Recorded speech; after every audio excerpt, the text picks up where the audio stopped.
When he heard a voice thus calling to him, he was standing at the door of his box, with a flag in his hand furled around its short pole.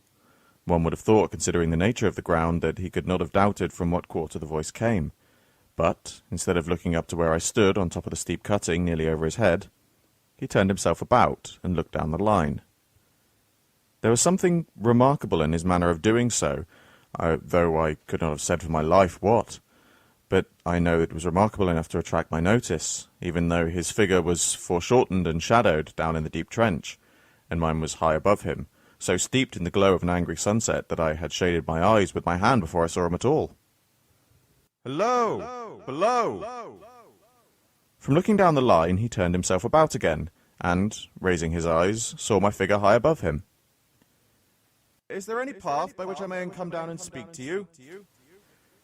He looked up at me without replying, and I looked down at him without pressing him too soon again with repetition of my idle question.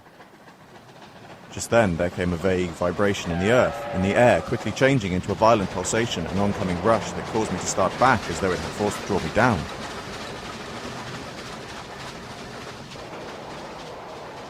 When such vapour as rose to my height from this rapid train had passed me and was skimming away over the landscape, I looked down again and saw him refurling the flag he had shown while the train went by.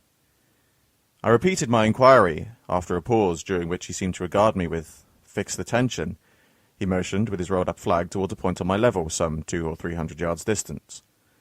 I called down to him, "All right," and made for that point.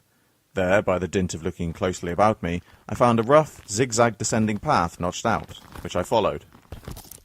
The cutting was extremely deep and unusually precipitant. It was made through a clammy stone that became oozier and wetter as I went down. For these reasons, I found the way long enough to give me time to recall the singular air of reluctance or compulsion with which he had pointed out the path. When I came down low enough upon the zigzag descent to see him again, I saw he was standing between the rails on by which the train had lately passed, in an attitude as if he was waiting for me to appear. He had his left hand at his chin, and that left elbow rested on the right hand crossed over his breast. His attitude was one of such expectation and watchfulness that I stopped for a moment, wondering it. I resumed my downward way, and stepping out upon the level of the railroad, drawing nearer to him, saw that he was a dark, sallow man, with a dark beard and rather heavy eyebrows. His post was in as solitary and dismal place as I ever saw. On either side, a dripping wet wall of jagged stone, excluding all view but a strip of the sky. The perspective one way, only a crooked prolongation of this great dungeon, the shorter perspective in the other direction terminating in a gloomy red light, in the gloomier entrance to a black tunnel whose massive architecture was barbarous, depressing. There was a forbidding air. So little sunlight ever found its way to this spot that it had an earthly, deadly smell, and so much cold wind rushed through it that it struck chill to me, as if I had left the natural world. Before he stirred, I was near enough to have touched him. Not even removing his eyes from mine, he stepped back and lifted his hand. "This was a lonesome post to occupy," I said, "and it had riveted my attention when I looked down from up yonder. A visitor was a rarity, I should suppose. Not an unwelcome rarity, I hoped." In me he merely saw a man who had been shut up within narrow limits all his life, and who, being at last set free, had a newly awakened interest in these great works. To such purpose I spoke to him, but I am far from sure of the terms I used, for, besides, I am not happy in opening any conversation. There was something in the man that daunted me. He directed a most curious look towards the red light near the tunnel's mouth, and looked all about it, as if there was something missing from it, and then he looked at me. "That light was part of his charge, was it not?" He answered in a low voice, "Don't you know that it is?" The monstrous thought came into my mind that I perused the fixed eyes and the saturnine face, that this was a spirit, not a man. I have speculated since, whether there may have been infection in his mind. In my turn I stepped back, and in making the action, I detected in his eyes some latent fear of me. This put the monstrous thought to flight. "You look at me," I said, forcing a smile, "as if you had a dread of me." "I was doubtful, sir," he returned, "whether I'd seen you before." Where? He pointed to the red light he had looked at. There? I said. Intently watchful of me, he replied, but without sound. Yes. My good fellow, what should I do there? However, be that as it may, I was never there. You may swear. I think I may, he rejoined. Yes, I'm sure that I may. His manner cleared, like my own. He replied to my remarks with readiness and in well-chosen words. Had he much to do there? Yes. That was to say he had enough responsibility to bear, but exactness and watchfulness were what was required of him, and of actual work, manual labour, he had next to none. To change that signal, to trim those lights, to turn this iron handle now and again, was all that he had to do under that head. Regarding those many long and lonely hours, of which I seemed to make so much, he could only say that the routine of his life had shaped itself into that form, and he had grown used to it. He had taught himself a language down here, if only to know it by sight, and to have formed his own crude ideas of its pronunciation could be called learning it. He had also worked at fractions and decimalled, tried a little algebra, but he was, and had been as a boy, a poor hand at figures. Was it necessary for him, when on duty, always to remain in this channel of damp air, and could he never rise into the sunshine from between those high stone walls? Why, that depended upon times and circumstances. Under some conditions there would be less on the line than under others, and at the same held good as to certain hours of the day and night. In bright weather he did choose occasions for getting a little above these lower shadows, but, being at all times liable to be called by his electric bell, and at such times listening to it with redoubled anxiety, the relief was less than I would suppose. He took me into his box, where there was a fire and a desk for an official book, which he made certain entries, a telegraphic instrument with its dial face and needles, a little bell of which he had spoken. On my trusting that he would excuse the remark, he had been well educated, and, I hope to say without offence, perhaps educated above that station. He observed that instances of slight incongruity in such wise would rarely be found in such wanting among large bodies of men, that he had heard was so in workhouses, in the police force, and even in that last desperate resource, the army. And he knew it was so, more or less, in any great railway staff. He had been, when young, if I could believe it, sitting in that hut, he scarcely could, a student of natural philosophy, and had attended lectures. But he had run wild, misused his opportunities, gone down, and never risen again. He had no complaint to offer about that. He had made his bed, and he lay upon it. It was far too late to make another. All that I have here condensed, he said, in a quiet manner, with his grave dark regards divided between me and the fire. He threw in the word sir from time to time, especially when he referred to his youth, as though to request me to understand that he claimed to be nothing but what I found him. He was several times interrupted by the little bell, and had to read off messages and send replies.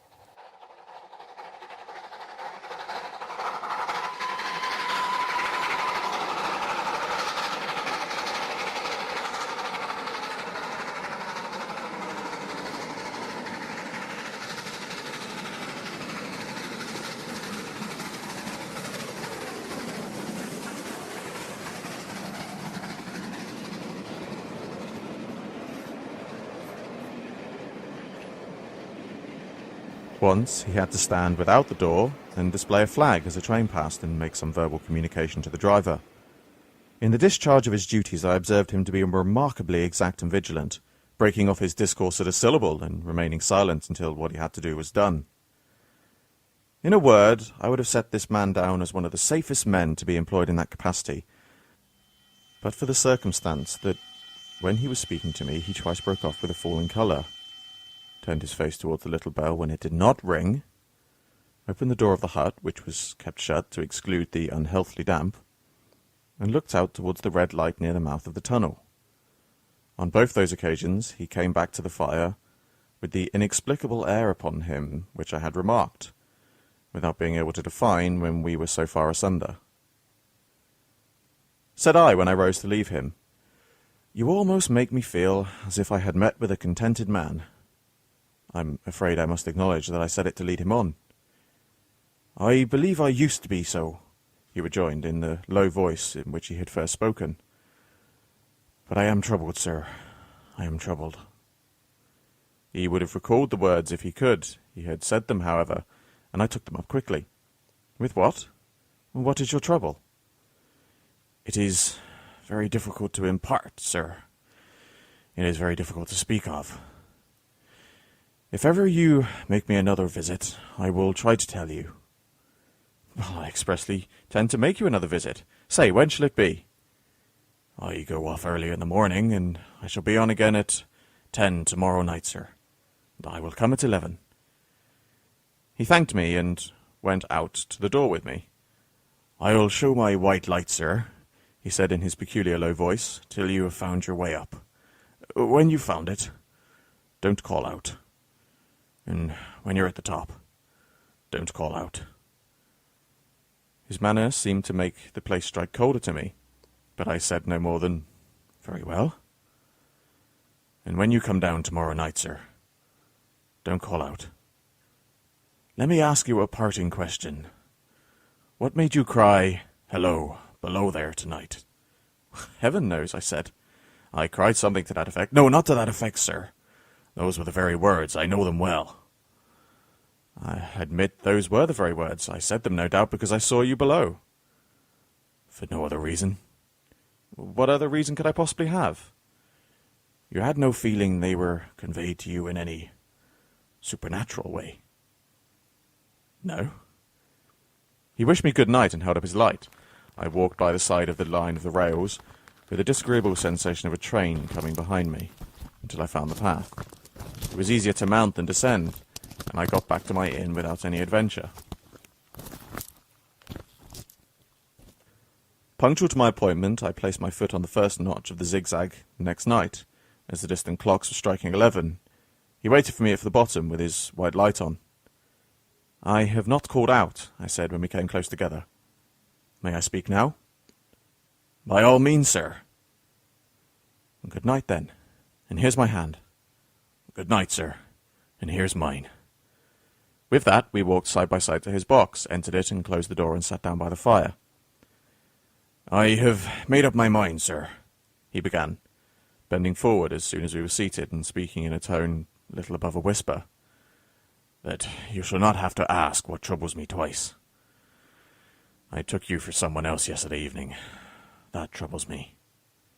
That mistake? No, sir. That someone else. Who is it? I don't know. Like me, I don't know. I never saw the face. The left arm is across the face, and the right arm is waved violently. This way. I followed his action with my eyes. It was the action of an arm gesticulating with the utmost passion and vehemence. For God's sake, clear the way. One moonlit night, said the man, I was sitting here when I heard a voice cry. Below there. I started up and looked to the door, and saw there's someone else standing by the red light near the tunnel, waving as I just showed you now. The voice seemed hoarse with shouting, and it cried, Look out! Look out! And then again, Below there! Look out! I caught my lamp and turned it on red and ran towards the figure, calling, What's wrong? What has happened? Where? It stood just outside the blackness of the tunnel. I advanced so close upon it that I wondered at its keeping sleeve across its eyes. I ran right up to it and had my hand stretched out to pull the sleeve away when it was gone. Into the tunnel? I said. No. I ran into the tunnel 500 yards. I stopped and held my lamp above my head and saw the figures of the measured distance. Saw the wet stains stealing down the walls and trickled through the arch. I ran out again faster than I had run in, for I had a mortal abhorrence of the place upon me. And I looked all around my red light. With my own red light. I went up the ladder towards the galley atop of it. I came back down again and ran back here. I telegraphed both ways. An alarm has been given. Is anything wrong? The answer came back both ways. All well. Resting now the slow touch of a frozen finger that traced my spine, I showed him how this figure must be a deception of his sense of sight, and that how figures originating from the disease of the delicate nerves that minister the functions of the eye were known to have often troubled patients, some of whom had become conscious of the nature of their affliction, and had even proved it by experiments upon themselves. As to an imaginary cry, said I, do but listen for a moment to the wind in this unnatural valley while we speak so low, and to the wild harp it makes of the telegraph wires. That was all very well, he returned, and after we had sat there listening for a while, and he ought to know something of the wind and the wires, he who so often passed the long winter nights here alone and watching. But he would beg to remark he had not finished. I begged his pardon, and he slowly added these words, touching my arm. Within 6 hours after the appearance, the memorable accident happened on this line.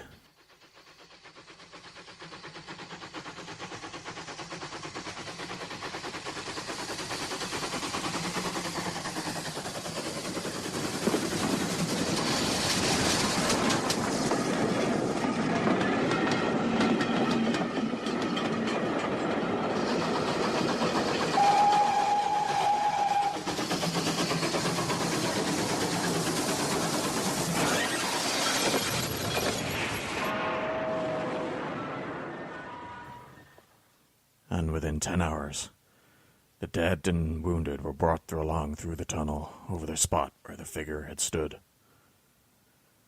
A disagreeable shudder crept over me, but I did my best against it. It was not to be denied, I rejoined, that this remark was a remarkable coincidence, calculated deeply to impress on his mind, but it was unquestionable that remarkable coincidences did continually occur, and that they must be taken into account when dealing with such a subject.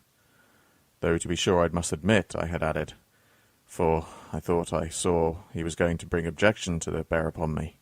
Men of common sense did not allow for such coincidence in making the ordinary calculations of everyday life. He begged again to remark he had not finished. Again I begged his pardon for betraying into my interruptions. This, he said, again laying his hand upon me and glancing over my shoulder with hollow eyes, was just a year ago. 6 or 7 months passed, and I had recovered from the surprise and shock, when one morning as the day was breaking, I, standing at my door, looked towards the red light, and saw the spectre again. He stopped, with a fixed look at me now. Did it cry out? No. It was silent. Did it wave its arm? No. It just leaned against the shaft of light with both hands before its face, like this. Once more I followed his action with my eyes. It was an action of mourning.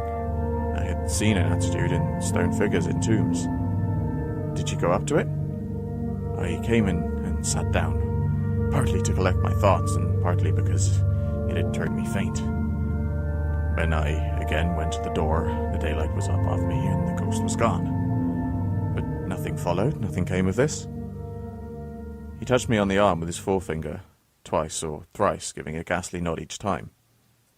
That very day, as a train came out of the tunnel, I noticed that a carriage on my side, what looked like a confusion of heads and hands, and something waved. I saw it just in time to signal the driver, stop. He shut off and put on his brake, but the train drifted past me 150 yards or more. I ran after it, and as I went along heard terrible screams and cries. A beautiful young lady had died instantaneously in one of the compartments, and was brought in here, and laid down on the floor between us. Involuntarily I pushed my chair back as I looked from the boards to which he pointed, to himself. True, sir, true. Precisely as it happened, so I tell it to you. Though I could think of nothing to say to any purpose, and my mouth was very dry, the wind and the wires took up the story with a long lamenting wail. He resumed, Now, sir, mark this, and judge how my mind is troubled. The spectre came back a week ago. Ever since now it has been there by fits and starts. At the light, at the danger light. What does it seem to do? He repeated, if possible with increased passion and vehemence, the former gestation of, for God's sake, clear the way. Then he went on, I have no peace or rest from it. It calls for me for many minutes at a time in an agonized manner. Below there, look out, look out! It stands there, waving at me. It rings my little bell! I caught at that. Did you ring your bell yesterday evening? I was here, and you were at the door. Twice. I see, I said, how your imagination misleads you. My eyes were on the bell, my ears were on the bell, and if I am a living man, it did not ring at those times. No, nor at any other time, except when it rung in the natural course of physical things by the station communicating with you. He shook his head. I have never made that mistake as yet, sir. I have never confused the spectre's ring with the bell. The ghost's ring is a strange vibration of the bell. It derives from nothing else. I have not asserted that the bell stirs to the eye. I don't wonder that you failed to hear it, but I heard it. And the spectre did seem to be there when you looked out? It was there. Both times, he repeated firmly. Both times. Will you come to the door now with me and look for it? He bit his under lip as though he was somewhat unwilling, but arose. I opened the door and stood on the step while he stood in the doorway. There was the danger light. There was the dismal mouth of the tunnel. There were the stone walls of the cutting. There were the stars, high above them. Do you see it? I asked him, taking particular note of his face. His eyes were prominent and strained, but not very much more so, perhaps, than my own when I had directed them earnestly towards the same spot. No, he answered. It is not there. Agreed, said I. We went in again and shut the door and resumed our seats. I was thinking of how best to improve this to my advantage, if it might be called one, when he took up the conversation in such a matter-of-course way, so that there could be no serious question of fact between us, that I felt myself placed in the weakest of positions. By this time, sir, you will fully understand what troubles me so dreadfully in question. What does the spectre mean? I was not sure, I told him, but I did fully understand. What is its warning against? He said, ruminating with his eyes on the fire, and only by times turning them on me. What is the danger? Where is the danger? There is danger overhanging somewhere on the line. Some dreadful calamity will happen. It is not to be doubted this third time after what has gone before. But surely this is a cruel haunting of me. What can I do? He poured out a handkerchief and wiped the drops from his heated forehead. If I telegraph danger on either side, or on both, I can give no reason for it, he went on, wiping the palms of his hands. I should get into trouble and do no good. They would think I was mad. This is the way it would work. Message, danger, take care. Answer. What danger? Where? Message, don't know, but for God's sake, take care. They would displace me. What else could they do? His mind of pain was pitiable to see. It was the mental torture of a conscientious man, oppressed beyond endurance by an intelligible responsibility involving life. When it first stood there, under the danger light, he went on, putting his dark hair back from his head and drawing his hands outwards and across his temples in an extremity of feverish distress. Why not tell me where the accident was to happen, if it must happen? Why not tell me how it could be averted? If it could be averted. When on its second coming it hid its face, why not tell me instead she is going to die? Let her keep them at home. If it came to me on those 2 occasions only to show me that its warnings were true, and so as to prepare me for the third, why not warn me plainly now? And I, Lord help me, a poor signalman on this solitary station, why not go with somebody with credit to believe, and power to act? When I saw him in this state, I saw that for this poor man's sake, as well as for the public safety, what I had to do for the time was to compose his mind. Therefore, setting aside all question of reality or unreality between us, I represented to him that whoever thoroughly discharged his duties must do well, and that it was at least a comfort that he understood his duty, though he did not understand these confounding appearances. In this effort I succeeded far better in any attempt to reason him out of his conviction. He became calm. The occupations incidental to his post as the night advanced began to make larger demands on his attention, and I left him at 2 a.m. I had offered to stay through the night, but he would not hear of it. That I once more looked back to the red light as I ascended the pathway. That I did not like that red light, that I should have slept poorly had my bed been under it, I see no reason to conceal. Nor did I like the 2 separate sequences of the accident and the dead girl. I see no reason to conceal that either. But what ran most in my thoughts was the consideration of how I ought to act, having become recipient of this disclosure. I had proved the man to be intelligent, vigilant, and painstaking and exact, but how long might he remain so in his state of mind? Though in a subordinate position, still upheld the most important trust, And would I, for instance, like to stake my own life on the chances of his continuing to execute it with such precision? Unable to overcome a feeling that there would be something treacherous in my communicating what he had told me to his superiors at the company without first being plain with himself and proposing a middle course to him, I ultimately resolved to accompany him, otherwise keeping his secret for the present, to the wisest medical practitioner we could hear of in those parts, and to take his opinion.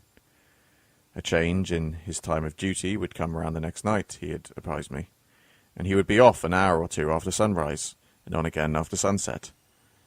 I had appointed to return accordingly. Next evening was a lovely evening, and I walked out early to enjoy it. The sun was not quite down yet when I traversed the field path near the top of the deep cutting. I would extend my walk for an hour, I said to myself, half an hour on and half an hour back, and it would then be time to go to my signalman's box. Before pursuing my stroll, I stepped to the brink and mechanically looked down from the point at which I had first seen him. I cannot describe the thrill that seized upon me when, close at the mouth of the tunnel, I saw the appearance of a man, with his left sleeve across his eyes, passionately waving his right arm. The nameless horror that oppressed me passed in a moment, and for in a moment I saw that the appearance of the man was a man indeed. And there was a little group of other men standing a short distance to whom he seemed to be rehearsing the gesture he made. The danger light was not yet lighted. Against its shaft, a little yellow hut, entirely new to me, had been made of some wooden supports and tarpaulin. It looked no bigger than a bed. With an irresistible sense that something was wrong, with a flashing self-reproachful fear that fatal mischief had come of my leaving the man there, and causing no one to be sent to overlook or correct what he did, I descended the notch path with all the speed I could make. "What is the matter?" I asked the men. "Signalman, killed this morning, sir." "Not the man belonging to that box?" "Yes, sir." "Not the man I know." "You will recognize him, sir, if you knew him," said the man who spoke for the others, solemnly uncovering his own head and raising an end of the tarpaulin, for his face is quite composed. "Oh, how did this happen?" I asked, turning from one to another as the hut closed in again. "He was cut down by an engine, sir. No man in England knew his work better, but somehow he was not clear of the outer rail. It was just as broad day. He had struck the light and had his lamp in his hand as the engine came out of the tunnel. His back was towards her and she cut him down. The driver here was showing how it happened. Show the gentleman, Tom." The man, who wore a rough dark dress, stepped back to his former place at the mouth of the tunnel. "Coming round the corner, sir," he said. "I saw him as if I saw him at the end of a perspective glass. There was no time to check the speed, and I knew him to be very careful. He didn't seem to heed the whistle, sir. I shut it off while we were running down on him, and I called out as loud as I could." "What did you say?" "I said, 'Below! Look out! Look out! For God's sake, clear the way!' I started. It was a dreadful time, sir. I never left off calling to him. I put this arm before my eyes not to see, and waved to the last, but it was no use." Without prolonging the narrative to dwell on this or any one of the curious circumstances more than any other, I may, in closing, point out that it was coincidence that the warning of the engine driver included not only the words of which the unfortunate signalman repeated to me as haunting him, but also the words which I myself, not he, had attached, in my own mind, to the gesticulation he had imitated.